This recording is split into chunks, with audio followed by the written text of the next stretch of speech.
Bonjour. De la Sarthe, nous portons notre regard vers un peuple lointain qui mérite notre attention. Je vous emmène quelques instants en Amazonie, dans les pas de frère Paolo, capucin italien d'origine, qui a ressenti un appel à la mission avec les plus pauvres et qui vit depuis 13 ans dans un village Belém de Salmoes au Brésil, où vivent 4000 personnes.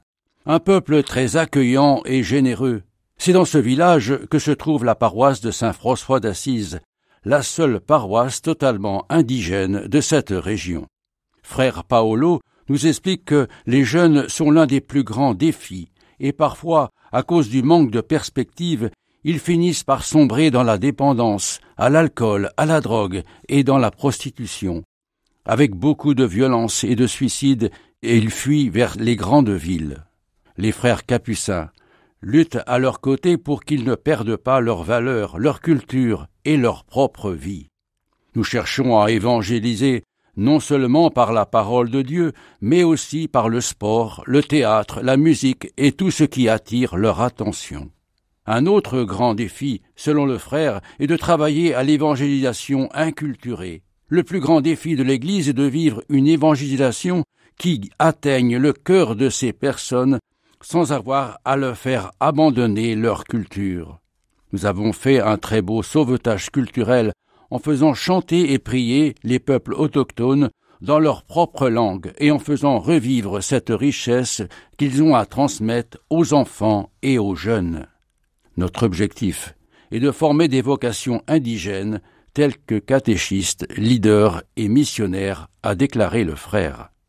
Il ajoute « Nous avons commencé de petites activités telles que les cours de musique, en leur apprenant à jouer de la guitare, à faire de la menuiserie et de la couture.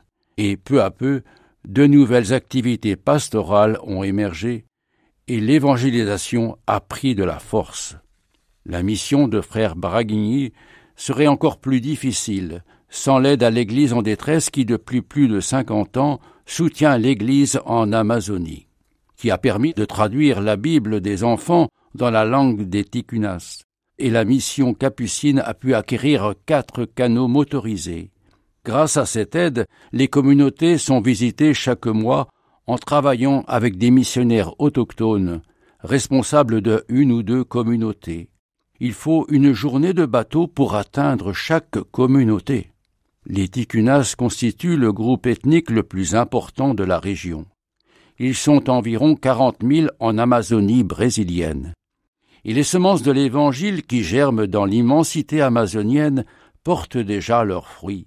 La messe est célébrée dans la langue des Ticunas tous les dimanches, ainsi que dans les groupes de catéchèse. C'est également là que vit le premier diacre Ticuna, et d'autres autochtones sont actuellement au séminaire. Je pense que notre grande force a été toujours de croire en eux, de savoir que ce sont eux qui peuvent et doivent vraiment être les guides, les pasteurs de leur peuple, avec leur langue et leur belle culture.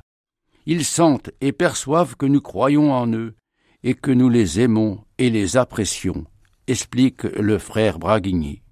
Il ajoute et conclut « Nous vous demandons aussi vos prières, car être missionnaire en de tels lieux n'est pas facile.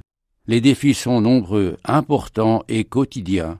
Priez pour nous tous, pour les missionnaires de l'Amazonie et du monde entier. » Plus d'infos sur aed-france.org.